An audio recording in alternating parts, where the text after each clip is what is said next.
guys! So, welcome back to another review. So, ngayon naman, meron akong i-review for you itong L'Oreal Paris Matte Magic All-in-One. So, yun. Very promising yung pangalan niya, diba? Nakalagay dito, Matte Transforming Powder.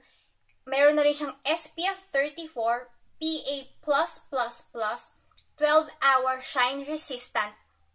And, meron siya nakalagay dito, Volcanic Perlite Infusion. So, ito yung box niya. And ang ganda, diba? Hot pink and black. The first Magical Matte All-in-One Powder infused with Volcanic Perlite Infusion. A natural yet powerful sebum absorbent.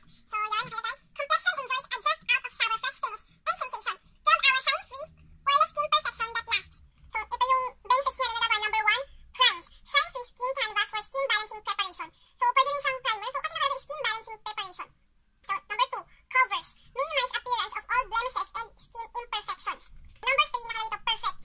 Ultra smooth poreless skin transformation. A refined airy smoothing finish.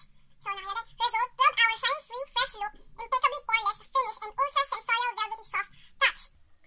Okay, nakalagay ito, use alone or apply evenly over BB cream or liquid foundation. And nakalagay din, non-comedogenic. Made in China, shelf life is 24 months, 6.5 grams. For 499 pesos. So, ang shade na binigay sa akin nung sales lady is N1 Nude Ivory. And ito na yung pinaka-light sa shade nila. I think 4 ba o 5 yung shades na nandun. Ito yung compact niya. And yun, maganda. Color pink. Pag inopen mo, meron siyang mirror dito. Ayan. So, ginamit ko to for 1 week. So, ito siya. Sobrang, kung nakita nyo, sobrang naupod siya. Ito din yung sponge niya. Nagamit ko na siya. So, ginamit ko to ng wet at saka ng dry. Unahin muna natin yung dry. Ginamit ko siya ng dry, nang hindi ko binasa yung sponge. Using this sponge, ginamit ko siya. Okay naman yung coverage niya. Medium coverage siya. Hindi niya talaga kayang i-cover yung mga sobrang dark red na blemishes. Hindi niya syempre kayang i-cover. Flash ako ng photo. Sobrang matte niya sa skin. And maganda siyang gamitin ng dry. Dumidikit siya sa balat pag dry, pag wet, hindi.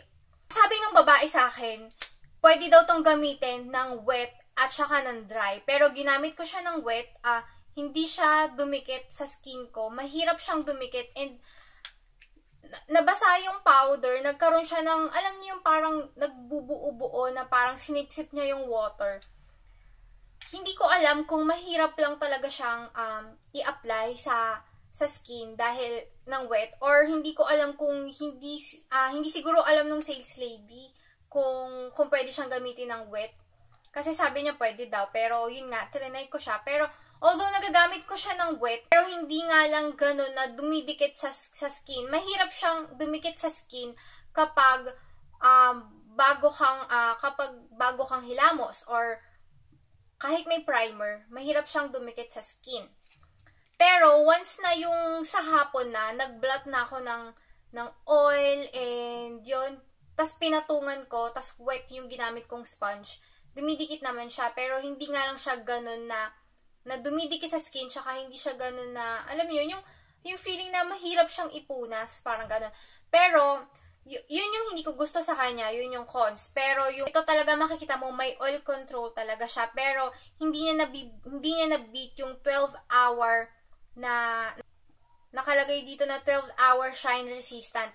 Hindi niya na-beat yun kasi sobrang oily kasi ng skin ko, 'di ba? Sobrang oily ng skin ko. As in, ako yung tipo ng tao na kakaligo ko lang or kakahilamos ko lang. Hindi pa ako tapos mag-ayos. 5 minutes pa lang, kumbaga nag-powder pa lang ako, hindi pa ako natatapos maglagay ng eyeliner, ng lipstick, and then ng blush. Nag-oily na kagad yung face ko. Ganun yung skin ko.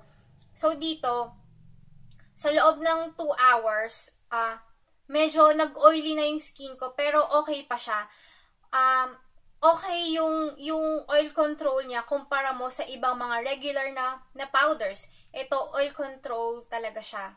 Pero yung 12 hours, hindi niya kayang i-beat. Pero kapag umabot na siya ng mga lampas na ng 4 hours, 5 hours, sobrang oily na. Oily talaga kasi skin ko. Sobrang oily ng skin ko. Kailangan ko nang mag-blot ng oil control film. So, munang super matte. Kasi super matte yung finish niya. Pero yun, kung ikaw naman yung dry yung skin, medyo mag-ingat ka lang ng konti dito sa powder na to kasi na-accentuate niya yung face mo kapag nagda-dry, kapag mayroong mga dry patches sa face, na-accentuate kasi sobrang matte siya kasi nga, yun nga, matte magic. Hindi siya full coverage, medium coverage lang siya, pero super matte yung finish niya. Kaya kung prefer nyo yung mga matte finish na powder, so definitely, ito, para sa mga oily skin yun.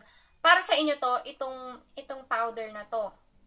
Pero sa mga dry yung skin, siguro yun, mag-ingat lang kayo kasi pwedeng ma-accentuate niya yung dryness ng skin kasi nga, ginawa ito para maging matte. And lalo na ngayon, malapit na ulit ang summer, so yun, ito, okay siya. So yun, thank you so much for watching and see you again next time. Bye!